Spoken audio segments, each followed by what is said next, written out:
Ipapirasanano mampituloy kau pamapali yun inaitiniratsi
Oka isika ivavaka dera ny laza ny voninahitra tolotra ianao Andriamanitra, ianao nahary anay noho ny teninao ny ampisy izao tontolo izao.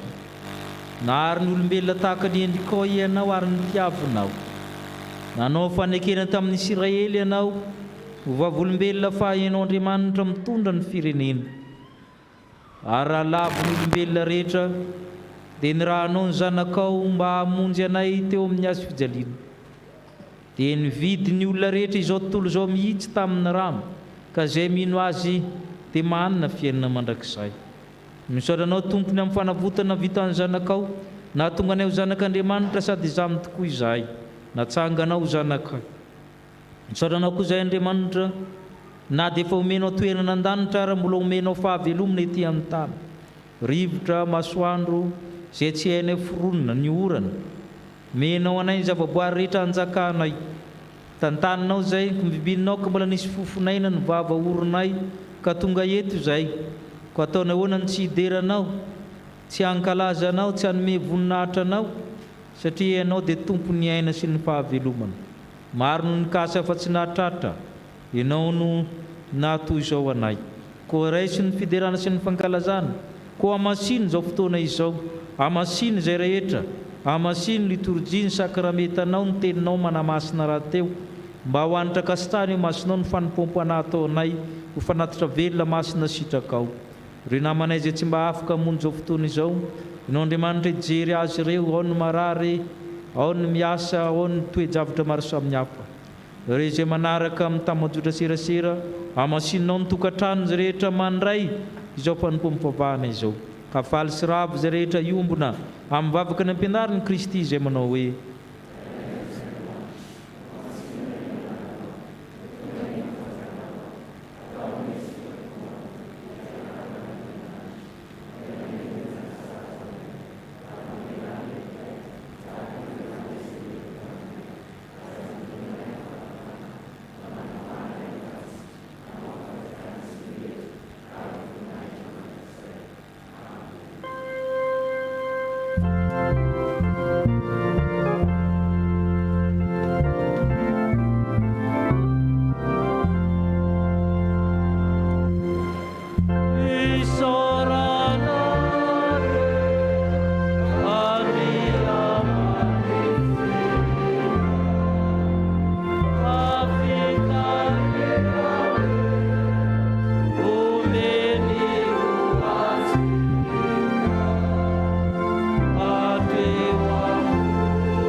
mipetraka isika iaino ny sitrapon'Andriamanitra. Manana ny didiny tokony tandremantsika ny Tompo, manana fitsipika tokony arahantsika izy. Ampahana amin'izany no hita amin'ny Jeremia 3 ny 12 sy ny 13. Ho ny Tompo, mandehana ka tory manatrika ny avaratra zao teny zao. Miverena ry Israely mpiodina ho Jehova, fa tsy hampanjombona mitavoka aminareo aho.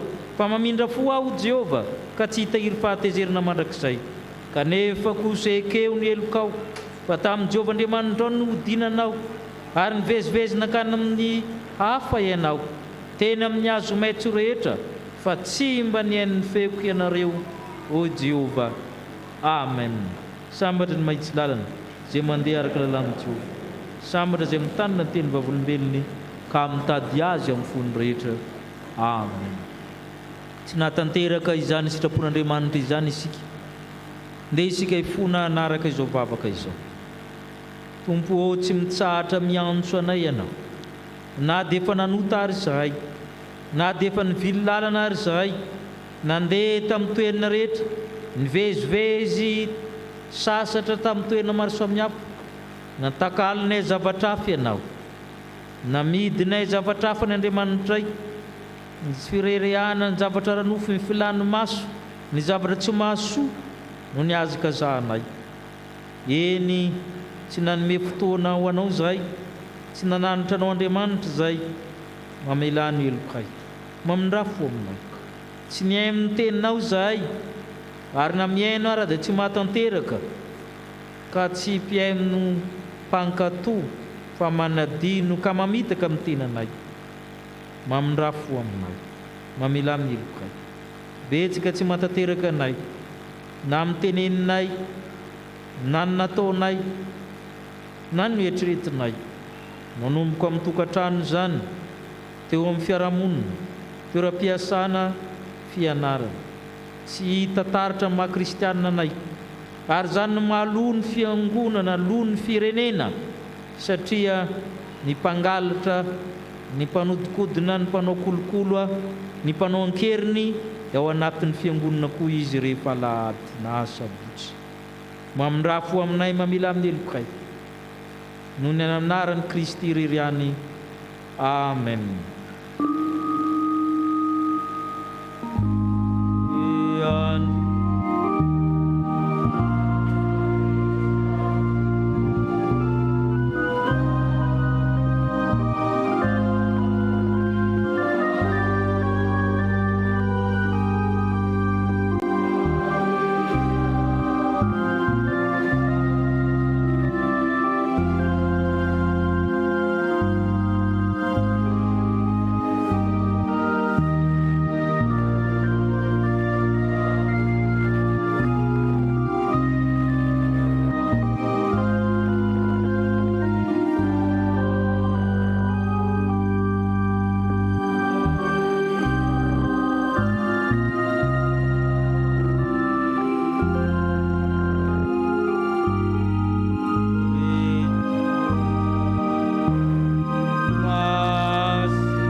ho antsika zay mibebaka marina tokoa mitsangana nireny tomoteny soa mafaly fa mafa ny fahotantsika ny tompo. Ho ny tompo aminao miaino dia miaino fa izaho dia tsy miova, izaho ny voalohany, izaho ny farany ho ny tompo, tsy miova noho ny fahatezerako dia mionona, noho ny anarako dia mionona ny fahatezerako, no mba hideranana dia manindry fo aminao aho ka tsy hamongotra anao. Ho dioviko tahaka ny volafotsy ianao, ho sasako tahaka ny volamena, ka ataoko mamirapiratra, ka ny fanahiko no ataoko anatinao, andehananao mifanaraka amin'ny fitsipiko. Noho ny amin'ny Kristy riavana dia voavela sy voafavako ny fahotanareo, koa samia mideran'ny tompo ianareo.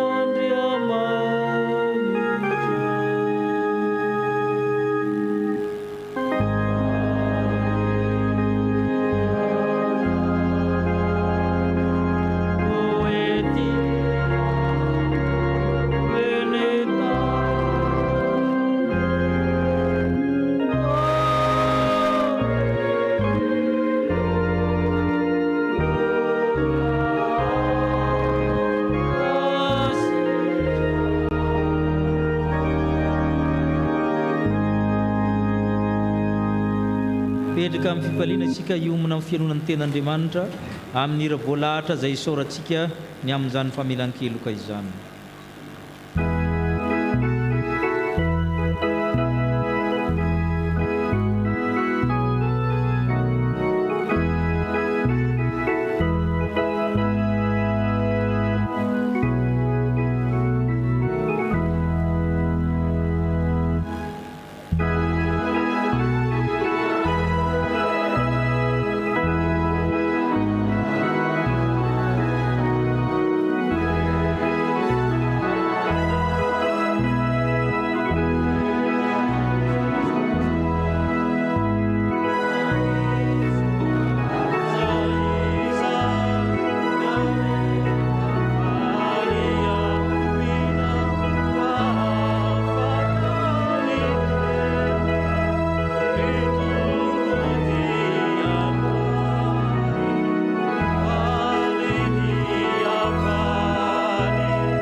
Vakitentsika voalohany riavana dia arak'izay hita ao amin'ny bokin'ny Isaia toko faha 170. Isaia toko faha 170 ny andinin'ny fahatelo hatramin'ny andinin'ny fahafito. Isaia toko faha 170 ny andinin'ny fahatelo hatramin'ny andinin'ny fahafito. Vakina amin'ny anaran'i Jesosy. Miaino ary taranak'i Jakoba sy izay sisa rehetra amin'ny taranak'Israely, izay nobabena hatrany an-kibo sy nentina hatrany am-boaka. Na dia mandra-pantitrareo aza dia tsy miova aho, ary mandra-pahafotsy volonareo dia izao ihany no isahirana mitondra anareo. Izao no nanao ka izao no hitrotro, eny izao no hitondra sy hanafaka. Ampitovianareo amin'iza moa aho sy amin'iza no hanoaranareo ahy, ary iza no ataonareo tahaka ahy mba hitahany amiko, izay mandraraka volamena avy ao an-kitapo sy mandanja volafotsy amin'ny mizana, dia manakarama-panefy volamena mba hanao izany ho Andriamanitra iankohofany sy ivavahany. Dia betainy ho eny antsorony iny ka entiny, ary apetrany eo amin'ny fitoerany iny ka dia mitoetra eo. Tsy mahay miala eo amin'ny fitoerany iny, ary na dia misy mitaraina aminy aza dia tsy mahay mamaly izy, na mahavonjy azy amin'ny fahoriany. toizana amin'ny Romanina toko faha 1:20, ny andininy fa 5:20 hatramin'ny andininy fa 2:30.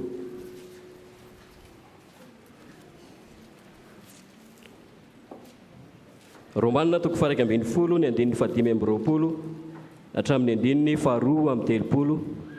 Vakina amin'ny anaran'ny Tompo.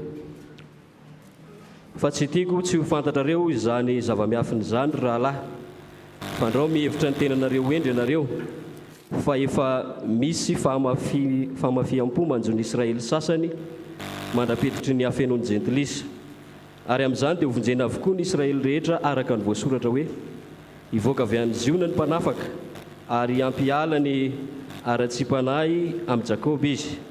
Ary izao ny fanekeko aminy raha manaisitra ny fahotany aho.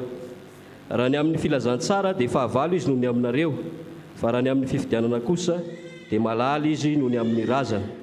Fa ny fanomezam-pahasoavana sy ny fiantsoan'Andriamanitra dia tsy misy anenenany, fa tahaka anareo izay tsy nanaiky an'Andriamanitra fahiny, nefa ankehitriny ny tsy fanekeny ireny nahazahoanareo famindram-po, dia toy izany kosa ankehitriny tsy nanaiky ireny mba azon'ny famindram-po ankehitriny noho ny famindram-po azonareo.